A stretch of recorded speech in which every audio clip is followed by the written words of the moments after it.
The kingdom God is building on earth is strong and everlasting because it's made of the right stuff. Top of the morning to you. So when we read Psalm 89 with the eyes of love and a firm desire to get to know our God in a deeper way, we see the psalmist reminiscing how great our God is in many ways, yet man in all his wisdom tries to tear down everything God has built. Verses 1 through 17 detail many great things God has done and how grateful his people are for God's mercy, love, and faithfulness.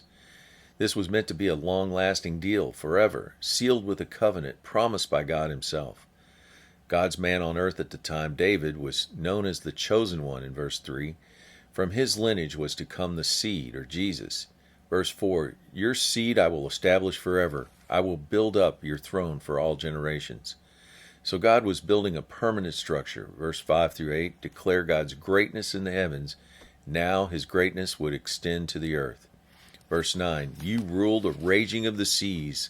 When the waves rise, you still them. Verse 11, the heavens are yours, the earth is yours. You established the world and all that's in it.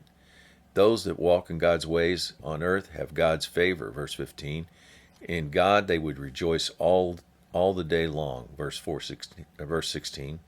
Verses 18 to 28 tells how God chose David to defeat the earthly enemies, both on the land and the sea. Verse 25, I will set his hand to control the Mediterranean Sea and the Euphrates River. David and God were tight. Verse 26, you are my Father, you are my God, you are the rock of my salvation. Verse 30 through 32, God warns his people not to disobey him, else they would suffer God's wrath. He does assure them in verse 33 that even though they go astray, his love will not break off David, nor will he allow his faithfulness to fail. Verse 34, God's covenant will stand, and he will not go back in his word. Verse 38 through 35 detail just how bad man has failed God over time. Verse 38, God speaking, you have rejected me, you despised me, loathed me, and renounced the covenant. The remaining verses find God's people appealing to him to come to their aid, to show himself strong quickly because they wanted to see the victory before their short lives were over here on earth.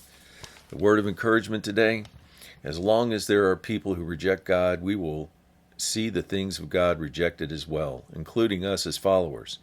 The good news is we don't have to rely on our own strength to fight back.